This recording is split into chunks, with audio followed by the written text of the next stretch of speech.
मोहनराव मध्यरात्री जोरजोरात आपल्या मुलाच्या बेडरूमचा दरवाजा वाजवत मुलाला आवाज देत होते. रोहित, पटकन दार उघड. तुझ्या आईला काय झाले आहे कुणास ठाऊक. तिला अचानक रक्ताच्या उलट्या होऊ लागल्या आहेत. पटकन दार उघड बाळा. मला काहीच समजत नाही. तुझ्या आईला काय झाले आहे ते, असे म्हणत मोहनराव जोरजोरात ओरडत होते. तेव्हा अचानक रोहितने खोलीचा दरवाजा उघडला आणि रोहित त्या खोलीतून बाहेर आला आणि म्हणाला, काय झालं, का ओरडत आहात, कुणी मेलं आहे का, म्हणून मध्यरात्री जोरजोरात दार वाजवून माझी झोप उडवत आहात.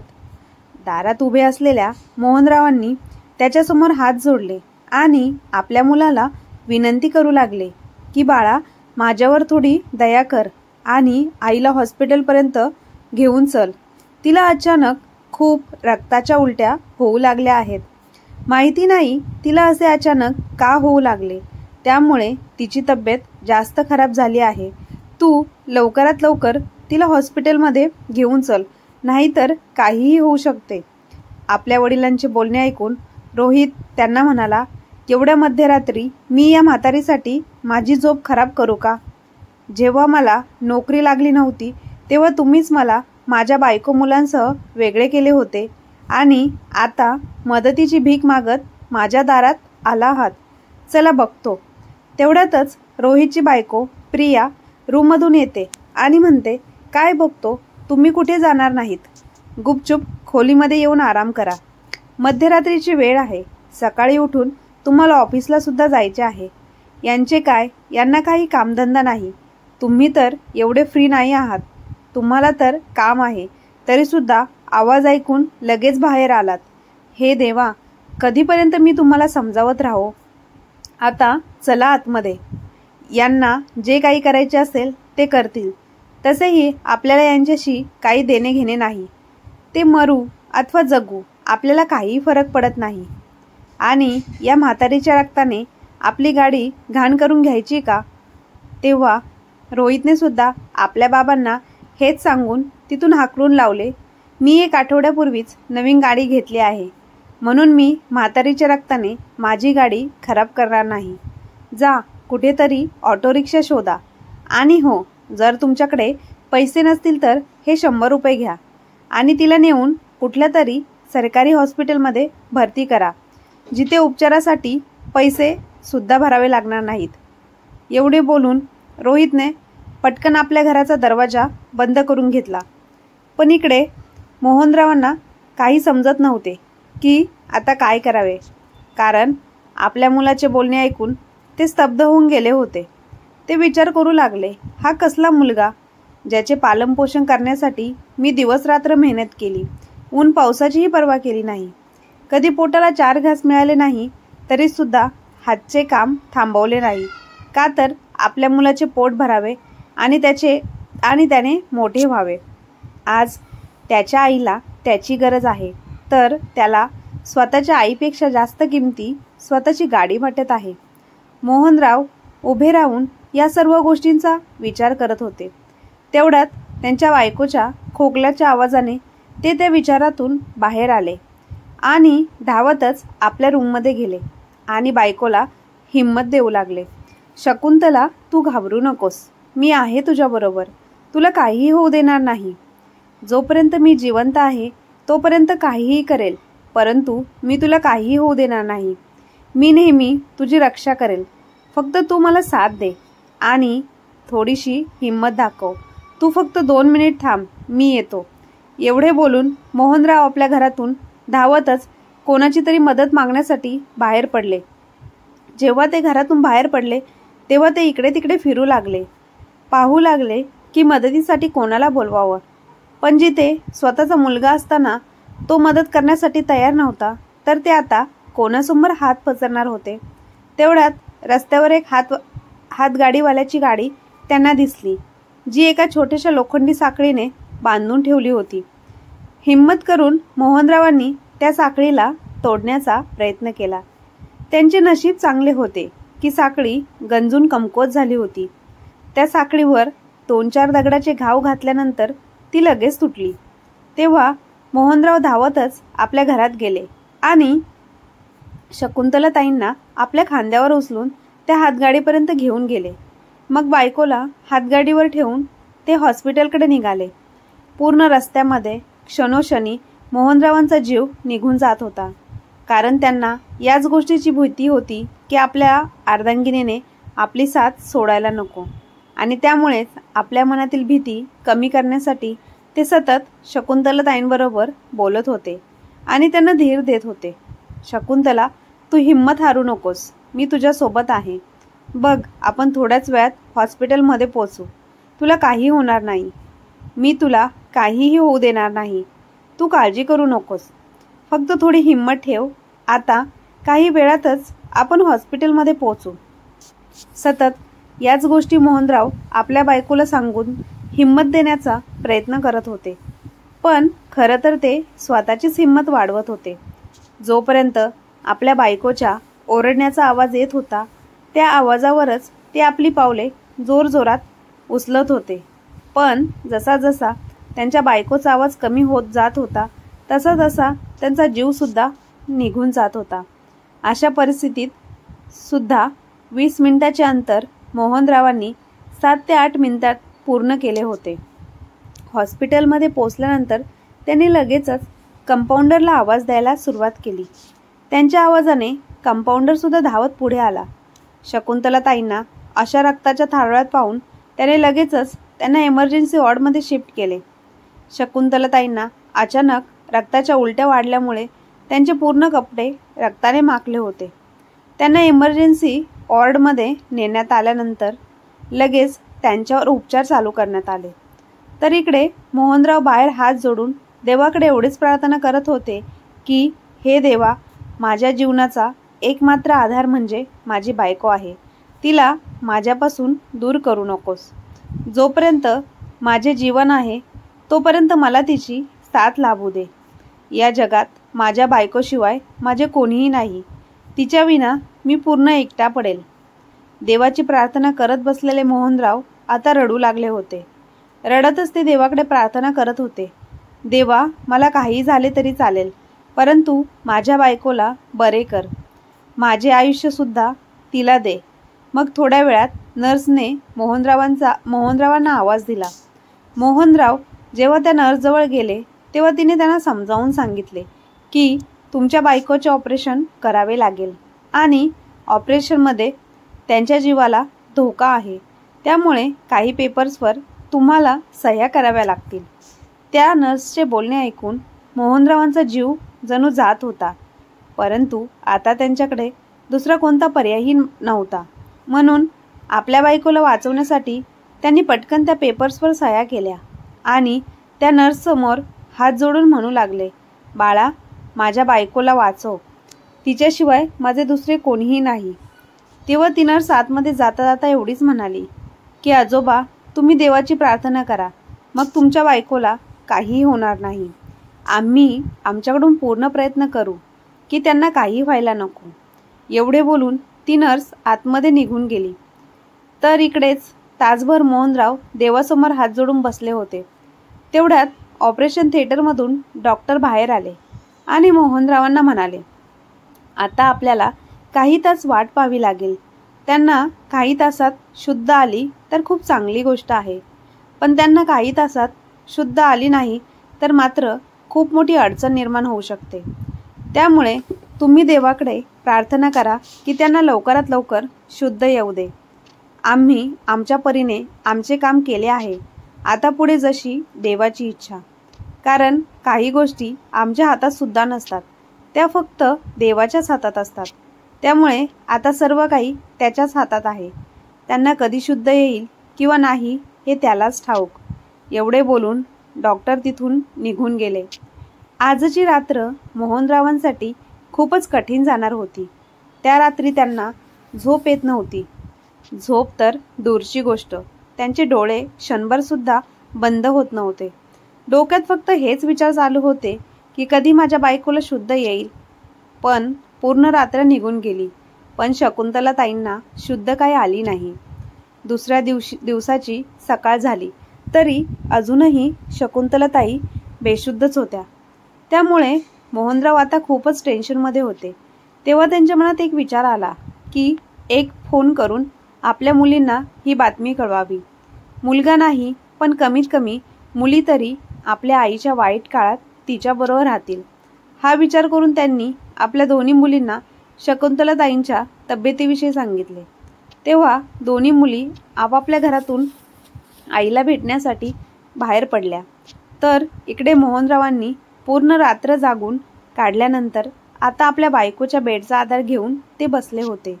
शकुंतलाताईंना अजूनही शुद्ध आली नव्हती, परंतु मोहनराव त्यांचा हात हातात घेऊन बसले होते आणि त्यांच्याबरोबर बोलण्याचा प्रयत्न करत होते. त्यांच्या जुन्या आठवणी काढून ते शकुंतलाताईंना उठवण्याचा प्रयत्न करत होते. तू अशा अवस्थेत मला एकट्याला सोडून नाही जाऊ शकत. आजपर्यंत प्रत्येक वाईट परिस्थितीमध्ये तू माझी साथ दिली आहे, त्यामुळेच मी आज इथपर्यंत पोहोचलो आहे. तू मला त्यावेळेला साथ दिली ज्या वेळेला माझा हात पूर्णपणे रिकामे होते. तुला आठवते का शकुंतला, जेव्हा पहिल्यांदा आपण शहरामध्ये आलो तेव्हा आपल्या दोघांकडे किती पैसे होते. भाड्याच्या घरात राहून आपण दिवस काढले. मग देवाच्या कृपेने हळूहळू आपण सर्व काही कमावले. तू त्या परिस्थितीमध्ये माझी साथ दिली ज्यावेळी खाण्यासाठी माझ्याकडे 2 वेळची भाकरी नव्हती आणि आज आपल्याकडे सर्व काही आहे. तेव्हा तू माझा हात सोडून कुठेही जाऊ शकत नाही. उठ शकुंतला, उठ. तू एवढी मतलबी कशी होऊ शकतेस. तू आता फक्त तुझा विचार करत आहेस. तू माझा सुद्धा विचार कर. जर तुला काही झाले तर विचार कर माझे काय होईल. मला तर कोणी एक वेळचं जेवण सुद्धा देणार नाही ग. तुझी सुनबाई तर आपले तोंड सुद्धा पाहायला तयार नाही, मग ती काय मला भाकरी देणार. तुझा मुलगा आणि सून दिवस रात्र मला चपलांचा मार देतील. तुला काय वाटते की मी तो मार चपलांचा खाऊन त्यांच्या दारात पडून राहू. 2 वेळच्या चहा भाकरीसाठी तू असताना मला कोणाची गरज नाही आहे. फक्त तू बरी हो शकुंतला. खरंच तू आपल्या नवऱ्याला अशा परिस्थितीत पाहू शकतेस का ग. मोहनराव आपल्या बायकोबरोबर असे बोलत होती की जसे काही त्या सर्व ऐकत आहे आणि कदाचित तसेच घडले असावे. त्यांच्या प्रयत्नामुळे शकुंतलाताई प्रत्यक्षात त्यांचे बोलणे ऐकत होत्या. सर्व बोलणे नाही, परंतु त्यांच्या काही गोष्टी त्यांनी ऐकल्या असाव्यात, कारण मोहनराव त्यांच्या बायकोचा हात त्यांच्या हातात धरतात त्यावेळी हळूहळू शकुंतलाताईंच्या हाताच्या बोटांची हालचाल होऊ लागली. तेव्हा मोहनरावांनी आपल्या बायकोकडे पाहिले तर शकुंतलाताई हळुवारपणे डोळे उघडत मोहनरावांकडे पाहत होत्या. त्यांच्या डोळ्यामध्ये अश्रू होते, कारण मोहनराव रडत रडतच आपल्या बायकोबरोबर या सर्व गोष्टी बोलत होते. शकुंतलाताईंनी डोळे उघडले. जेव्हा मोहनरावांनी पाहिले तेव्हा त्यांच्या आनंदाला पारावारच राहिला नाही. त्यांनी लगेच तिथे असणाऱ्या नर्सला आवाज दिला आणि सांगितले की जरा डॉक्टरांना बोलवा. त्यांना म्हणावं की माझ्या बायकोला शुद्ध आली आहे, त्यामुळे एकदा येऊन तिची तपासणी करा. आपल्या नवऱ्याला पाहता क्षणी शकुंतलाताईंना त्यांची अवस्था समजली होती. त्यांची अशी अवस्था पाहून शकुंतलाताई सुद्धा भावूक झाल्या होत्या. त्यांच्या डोळ्यात सुद्धा पाणी आले. पण आता शकुंतलाताईंच्या तोंडावर ऑक्सिजन लावला होता, त्यामुळे त्या काही बोलू शकत नव्हत्या. परंतु मोहनरावांनी जेव्हा त्यांच्या डोळ्यामधले अश्रू पाहिले तेव्हा त्यांनी त्यांचे डोळे पुसले आणि म्हणाले, बस झालं शकुंतला, रडण्याचे दिवस आता संपले आहेत. आता सर्व काही चांगले होईल. तूच मला सांगायचीस ना की योग्य वेळी योग्य निर्णय घ्या, परंतु मी मुलाच्या प्रेमामध्ये आंधळा होत चाललो होतो. आता फक्त तू बरी होऊन घरी चल, मग बघ मी कसे सर्व काही ठीक करतो. चल, तू आता काळजी करू नकोस, तू आता आराम कर. तेवढ्यात डॉक्टर सुद्धा तिथे पोचले. डॉक्टरांना पाहताच मोहनराव म्हणाले, डॉक्टर तुम्ही आता तिचे चेकअप करा. असे म्हणत मोहनराव बाजूला जाऊन उभे राहिले. डॉक्टरांनी शकुंतलाताईंचे चेकअप केले आणि म्हणाले की आता यांची तब्येत अगोदरपेक्षा खूप चांगली आहे. कमीत कमी धोका तरी टळला आहे. हळूहळू यांच्या तब्येतीमध्ये सुधारणा होत जाईल. एवढे बोलून डॉक्टर तिथून निघून गेले. तोपर्यंत त्यांच्या दोन्ही मुली नीता आणि गीता तिथे पोहोचल्या होत्या. आपल्या आईची अशी अवस्था पाहून दोघीही जोरजोरात रडू लागल्या. तेव्हा मोहनरावांनी दोघींना शांत करत म्हणाले मुलींनो, आता काळजी करण्यासारखं काही नाही. तुमची आई आता धोक्याच्या बाहेर आहे. त्यामुळे शांत व्हा मुलींनो, नाहीतर तुम्हाला असं रडताना पाहून तुमच्या आईला सुद्धा वाईट वाटेल.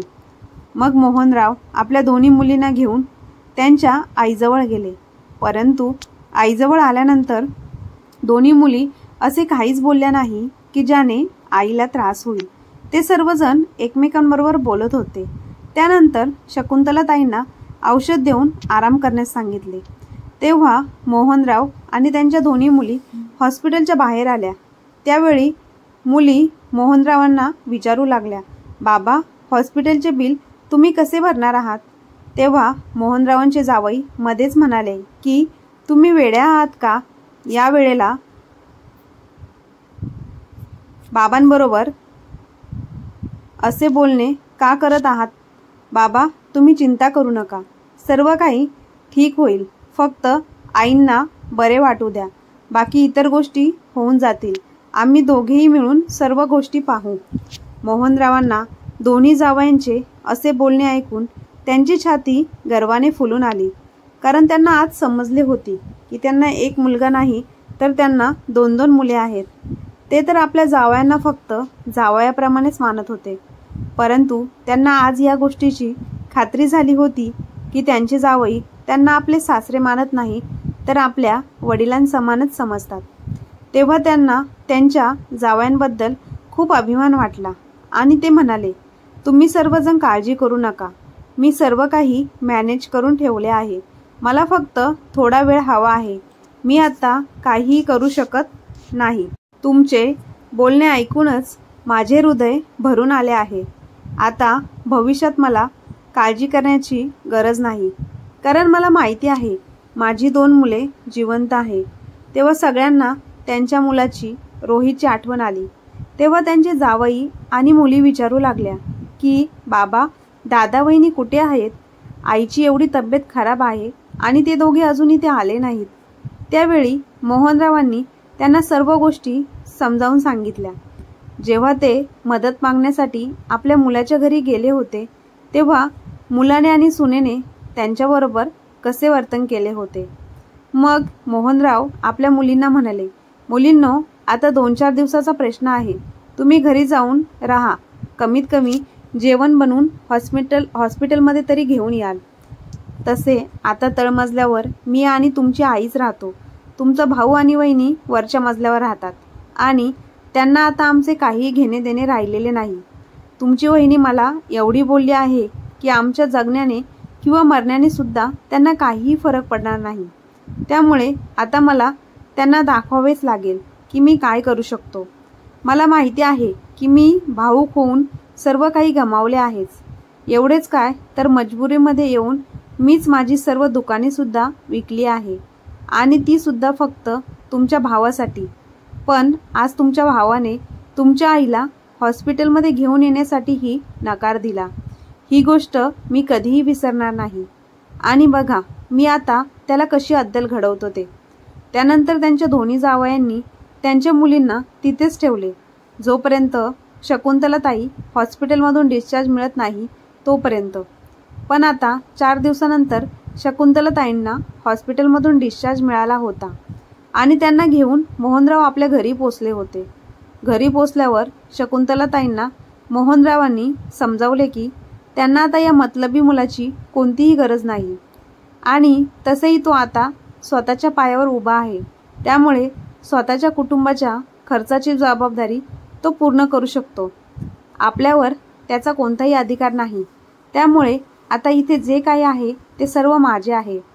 आपल्या बायकोला हॉस्पिटलमधून घरी आल्यानंतर त्यांनी आपल्या मुलाबरोबर किंवा सुनेवर कोणतेही बोलणे केले नाही.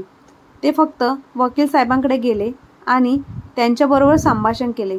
तेव्हा वकील साहेबांनी त्यांना काही गोष्टी समजावल्या की मी तुम्हाला आता जे सांगत आहे तुम्ही जर तसे केले तर तुम्हाला हवे तसे होईल.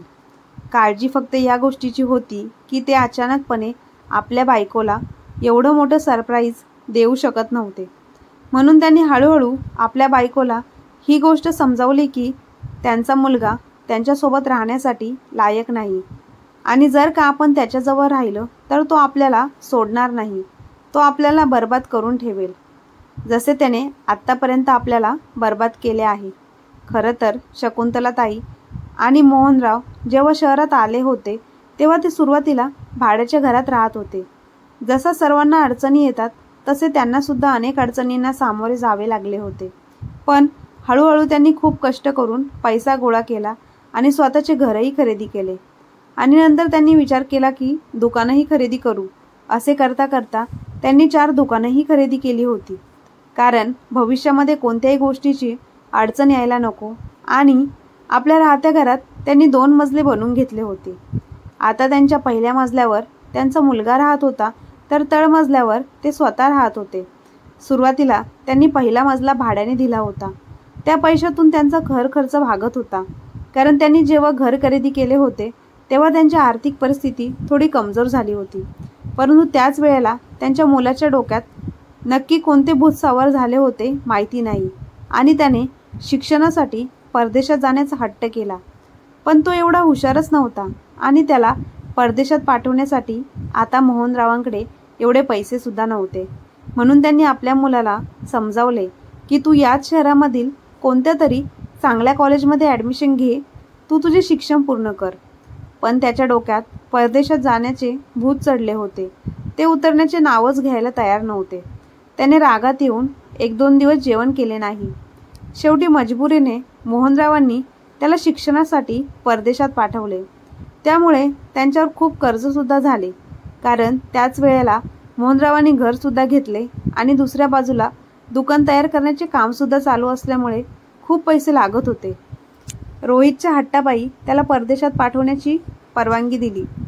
सोबतच त्याला खर्चासाठी लागणारे पैसे आणि वर्षासाठी त्याला लागणारी फीही दिली. त्यासाठी मोहनरावांना कर्ज घ्यावा लागले आणि त्यामुळे त्यांच्यावरचे कर्ज खूपच वाढले. पण त्यांना आशा होती की मुलगा शिकून आला की सर्व काही नीट करेल. आपण थोडे दिवस असेच काढू, असा त्यांचा विचार होता. पुढे दुकानाचे भाडे आणि घराच्या वरच्या मजल्याचे भाडे, त्यातून मिळणाऱ्या पैशाची त्यांना चांगलीच मदत होऊ लागली. अशातच त्यांच्या दोन्ही मुलीसुद्धा शिक्षण घेत होत्या. त्यांच्या खर्चासाठी सुद्धा मोहनरावांना पैशांची गरज पडत होती. पण कसे तरी करून त्यांनी आपल्या मुलाचे आणि मुलींचे शिक्षण पूर्ण केले. मग त्यांनी आपल्या मुलीच्या लग्नाविषयी विचार करण्यास सुरुवात केली. मुलीही लग्नासाठी तयार होत्या, म्हणून मोहनरावांनी लगेचच आपल्या दोन्ही मुलींची लग्न केली. आणि लग्नानंतर त्यांच्या दोन्ही मुलींना आपापल्या कुटुंबात खूपच आनंदी राहत होत्या. त्यानंतर त्यांचा मुलगा परदेशातून येणार होता, तेव्हा त्यांना आशा होती की शहरात त्याला चांगल्या प्रकारची नोकरी मिळेल आणि चांगला पगारही त्याला मिळेल. परंतु त्यांच्या सर्व अपेक्षा खोट्या ठरल्या, कारण रोहितला शिक्षणामध्ये अजिबात हुशार नव्हता. त्यामुळे परदेशातून आल्यानंतर त्याला घरीच बसून फुकट खाण्याची सवय पडली. मग मोहनरावांना असे वाटू लागले की त्याचे लग्न केल्यानंतर तो काहीतरी कामधंदा करेल. परंतु त्याचे लग्न करून दिल्यानंतर सुद्धा तो घरीच पडून असायचा. उलट लग्नानंतर तो हळूहळू वाईट लोकांच्या संगतीत येऊन जुगारामध्ये पैसे लावू लागला होता. परदेशात तर तो फक्त आपल्या आईबाबांचे पैसे उडवण्यासाठी गेला होता. त्याला मौज मजा करायची होती, म्हणूनच तो आपल्या आईबाबांपासून दूर गेला होता. आता तो खूप वेळ जुगारामध्येच गुंतलेला असायचा. तेव्हा त्याच्या वडिलांनी त्याला खूप वेळा समजवण्याचा प्रयत्न केला की हे तू सर्व सोडून नोकरीवर लक्ष दे, काहीतरी कामधंदा कर. तू आता जे काही खेळत आहेस तो सगळा नशिबाचा भाग आहे. नोकरी करून मेहनतीने पैसे कमव. मेहनतीने मिळालेला पैसा कधीही आपली साथ सोडत नाही. पण तो मोहनरावांचे काही ऐकण्यास तयार नसायचा. तो तर त्याच्या बायकोचे सर्व हट्ट पूर्ण करत होता, कारण तो जेव्हा जुगारामध्ये जिंकून यायचा तेव्हा तो आपल्या बायकोसाठी महागडे गिफ्ट घेऊन यायचा. तर कधी तो तिला कुठे फिरायला घेऊन जायचा, तर कधी शॉपिंगला घेऊन जायचा. या सर्व गोष्टींमुळे त्याची बायको खूपच खुश होती. पैसा कुठून येतो, कसा येतो, चुकीच्या मार्गाने येतो की चांगल्या मार्गाने येतो, याच्याशी तिला काहीही घेणे देणे नव्हते. पण आता मोहनरावांच्या डोक्यावरून जेव्हा पाणी जाऊ लागले तेव्हा ते आपल्या मुलाला म्हणाले की तू तुझ्या बायको आणि मुलांना घेऊन आमच्यापासून वेगळा होऊन घराच्या वरच्या मजल्यावर राहा.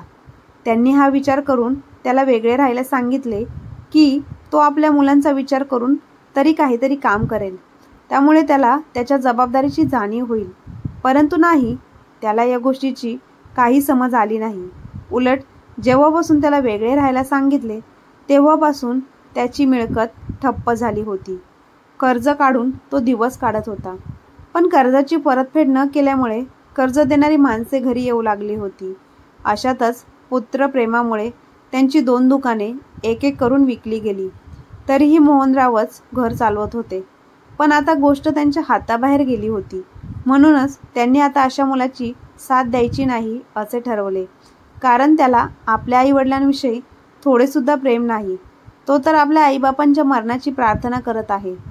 त्यांना समजले की आपल्या मुलाला आपल्या मरणाने काही फरक पडणार नाही, मग त्याच्यासाठी आपण धडपड का करावी. आईबाबांचे जे काही कर्तव्य असतात ती कर्तव्य तर आपण पूर्ण केली आहे. त्याला चांगले शिक्षण दिले, कारण की त्याने या जगात स्वतःच्या पायावर उभे राहावे. त्याचे लग्न करून दिले. एवढेच काय, तर त्याच्या कुटुंबाचे पालनपोषण करण्याची जबाबदारी सुद्धा पार पाडली. परंतु या सर्व गोष्टी करून त्याला काही फरक पडत नाही. तो खूप स्वार्थी होता. त्यामुळे मोहनरावांनी सुद्धा आता निर्णय घेतला की आपण सुद्धा स्वार्थी बनूया. आपण स्वतःचा आणि आपल्या बायकोचा विचार करूया. आपण यावेळी आपल्या मुलाला चांगलीच अद्दल घडवूया. कारण तो जे काही वागला आहे त्याची शिक्षा त्याला नक्कीच मिळायला हवी. आता त्यांच्या मुलाविषयी मोहनरावांच्या मनात कोणतीही प्रेम भावना राहिली नव्हती. कारण ज्या मुलाने मरणाच्या दारात उभे असलेल्या आईला पाहून सुद्धा एकदाही हॉस्पिटलमध्ये येऊन तिला पाहण्याचे कष्ट घेतले नाही, आणि जिने आपल्याला जन्म दिला त्या आईला तो हॉस्पिटलमध्ये घेऊन जाण्यासाठी तयार झाला नाही, त्या मुलाबरोबर आपण नाते ठेवायचे कशाला, असे जेव्हा मोहनरावांनी आपल्या बायकोला समजावले तेव्हा त्यांनासुद्धा ही गोष्ट पटली. मग त्यानंतर मोहनरावांनी वकील साहेबांना आपल्या घरी बोलावले आणि त्यांच्या मुलाला सुद्धा बोलावून घेतले. जेव्हा मुलगा खाली आला तेव्हा काही दिवसांपूर्वी मोहनरावांनी बनवलेले फरमान वकील साहेबांना आपल्या मुलाला ऐकवायला सांगितले. कारण मोहनरावांनी आपल्या बायकोची अवस्था पाहून आपले वारसपत्र बनवून घेतले होते. कारण त्यांना या गोष्टीचा अंदाज होता की आपला मुलगा आणि आपली सून किती मतलबी आहे. संपत्तीसाठी ते काहीही करू शकतात. म्हणूनच त्यांनी वारसपत्र तयार करून ठेवले होते. वकील साहेबांनी ते वारसपत्र वाचून दाखवण्यास सुरुवात केली. त्यात त्यांनी स्पष्टपणे उल्लेख केला होता की माझा आणि माझ्या बायकोचा मृत्यू जर आकस्मिकरित्या झाला किंवा आम्हाला कोणतेही आजार झाले आणि आमच्यावर उपचार न होताच आमचा मृत्यू झाला तर आमची सर्व संपत्ती एखाद्या अनाथाश्रमाला किंवा वृद्धाश्रमाला दान करावी. आणि जर का आमच्या मुलीने आमची सेवा केली तर त्यांनी आमची सेवा केली या कारणाने आमच्या मृत्यूनंतर दोन्ही मुलींमध्ये समान संपत्तीची वाटणी करावी. माझ्या मुलाला माझ्या संपत्तीमधील 1 फुटकी कवडीसुद्धा देण्यात येऊ नये. या सर्व गोष्टी त्यांच्या मुलाच्या समोरच त्याला ऐकवण्यात आल्या. आणि मोहनराव लगेच रोहितला म्हणाले की आज संध्याकाळपर्यंत तू माझे घर खाली कर. तू तुझे सामान आणि तुझी चमचमती गाडी घेऊन इथून बाहेर पडायचे. जर उद्या संध्याकाळी तुझे तोंड मला माझ्या घरात दिसले तर मी पोलिसांना सांगून तुला असा प्रसाद देईल की तो तुला कायमचा लक्षात राहील. आणि हा, तुझी बायकोसुद्धा मला इथे दिसायला नको. आपल्या बाबांनी आपली सर्व संपत्ती आपल्या मुलींना देण्याचे ठरवले आहे. ही गोष्ट त्याच्या पचनीच पडत नव्हती, पण तो काहीच करू शकत नव्हता. आता एक राहिलेले दुकानसुद्धा मोहनरावांनी आपल्या मुलाकडून स्वतःकडे घेतले. कारण त्या दुकानाच्या मदतीने त्यांच्या मुलांनी गाडी खरेदी केली होती. अशा प्रकारे मोहनरावांनी आपली सर्व प्रॉपर्टी आपल्या ताब्यात घेतली होती आणि आपल्या मुलाला त्याची लायकी दाखवून दिली होती. त्याचे कर्तृत्व किती आहे. तो ज्या गाडीविषयी बोलत होता ती गाडीसुद्धा त्याने आपल्या बाबांच्या दुकानातील पैशाच्या जोरावरच घेतली होती. एवढेच नाही तर ज्या घराचा दरवाजा त्याने आपल्या वडिलांच्या तोंडावर बंद केला होता ते घरसुद्धा त्याच्या वडिलांनीच बांधलेले होते. त्यानंतर त्यांनी आपल्या मुलाला खूप गोष्टी ऐकवल्या. मग दुसऱ्या दिवशी सकाळी मोहनराव त्यांचा दरवाजा ठोठवणार होते, परंतु त्यांना आठवले की मागच्या वेळेस आपण दरवाजा ठोठवला होता तेव्हा त्यांच्या मुलाने आणि सुनेने त्यांच्याबरोबर कसे वर्तन केले. म्हणून त्यांनी स्वतः दरवाजा वाजवला नाही, तर त्यांनी पोलिसांना फोन केला आणि आपल्या घरी बोलावून घेतले. पोलीस सुद्धा लवकरच त्यांच्या घरी पोहोचले. पोलिसांनी जसा दरवाजा वाजवला तसा रोहित दरवाजा उघडून दरवाजातच उभा राहिला. तेव्हा पोलिसांनी त्याला सांगितले की 1 तासाच्या आतमध्ये तू घर खाली कर, नाहीतर आम्हाला तुझ्यावर कठोर कारवाई करावी लागेल. तेव्हा मोठ्या गुरमीत रोहित पोलिसांना म्हणाला, तुम्हाला जे काही करायचे असेल ते करा. हे घर माझ्या बापाचे आहे आणि माझ्या बापाच्या संपत्तीवर मुलाचाही तितकाच हक्क असतो आणि मी त्यांचा एकुलता एक वारस आहे. म्हणूनच त्यांच्या संपूर्ण संपत्तीवर माझा हक्क आहे. त्याचे हे बोलणे ऐकून पोलिसांना खूप राग आला. त्यांनी त्याची कॉलर पकडली आणि त्याला शिड्यांवरूनच खेचत खाली आणले. तेव्हा त्याच्या मागे मागे त्याची बायकोसुद्धा खाली आली. तेव्हा मोहनराव आणि शकुंतलाताई समोरच पोलीस त्याला म्हणाले, हा फक्त ट्रेलर होता. जर 1 तासाच्या आतमध्ये तू घर खाली केले नाही तर मग बघ काय होईल. आतापर्यंत पोलिसांनी फक्त त्याला खेचत खाली आणले होते. अजून पोलिसांचा हिसका दाखवायचा बाकी होता. पण एवढ्यातच रोहितची सर्व मस्ती निघून गेली होती. मग काही वेळातच दोघे नवरा बायको आपला बोजा बिस्तारा बांधून खाली आले आणि मोहनरावांच्या पायावर डोके ठेवून त्यांच्याकडे दयेची भीक मागू लागले.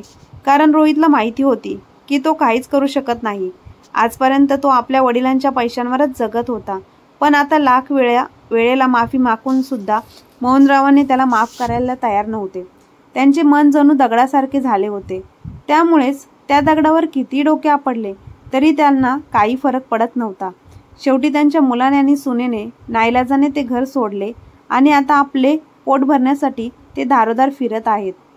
त्यांचा कामचुकार मुलगा, ज्याला काही काम करायचे नव्हते, पण आता त्याला एक गोष्ट समजली होती की धडधाकट लोकांना लोक भीक सुद्धा देत नाही.